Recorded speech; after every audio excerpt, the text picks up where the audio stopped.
అందరికీ నమస్కారం. ఇప్పుడే బ్రేకింగ్ న్యూస్ అందుతా ఉంది. Central education minister Dharmendra Pradhan గారు రాజీనామా చేశారని చెప్పి ఇది ఎంతో గొప్ప విషయం అని చెప్పాలి. ఈ దేశ యువత సాధించిన గొప్ప విజయం అని చెప్పాలి. గత కొంతకాలంగా ఇటు సీజేపీ కానీ భారతీయ విద్యార్థులు కానీ ఆయన రాజీనామాను కోరుతూ ప్రొటెస్ట్ చేస్తూ ఉన్నారు. ఏదైతే నీట్ ఎగ్జామ్ పేపర్ లీక్ అయిందో దానికి బాధ్యత వహిస్తూ ఆయన రాజీనామా చేయాలని చెప్పి వీళ్ళందరూ కూడా అడుగుతూ ఉన్నారు. కాకపోతే ఆయన రాజీనామా చేయనని చెప్పి భీష్మించి కూర్చున్నారు. కాకపోతే ఇక తప్పక ఆయన తప్పించుకోలేక రాజీనామా చేశారని చెప్పాలి. ఇది భారత విద్యార్థులు సాధించిన గొప్ప విజయం అని చెప్పాలి. జనరల్గా విద్యార్థుల గురించి యువత గురించి మాట్లాడినప్పుడు అలా సోమరిపోతులు ఏం పనికిరారన్నట్టుగా మాట్లాడుతూ ఉంటారు. కాకపోతే ఈ దేశ యువత తలుచుకుంటే ఏదైనా సాధించగలదు అని చెప్పి మరోసారి ప్రూవ్ చేశారు. Salute to all young people. ఇక మోడీ విషయానికి వస్తే జనరల్గా మోడీ నైజం కాదు ఇలా రాజీనామా చేయించడం.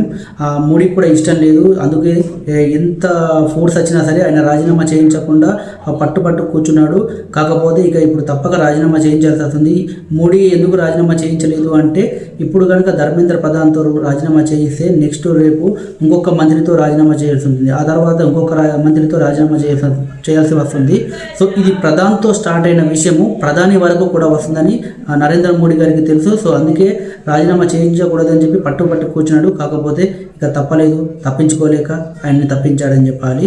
సో దేశం యువత అనేది ఎంత యాక్టివ్గా ఉంది, ఈ దేశం కోసం ఎంత బాగుంది అని చెప్పి మరోసారి ఈ యువత ప్రూవ్ చేసింది. అఫ్కోర్స్ మీరు చేసే పోరాటాలకు కొందరు బత్తాయి గారు అంధభక్తులు రాంగ్గా మెసేజ్లు చేయడం, లేదంటే మీ మీద ట్రోల్ చేయడం, పోస్ట్ చేయడం ఇలాంటివి చేశారు.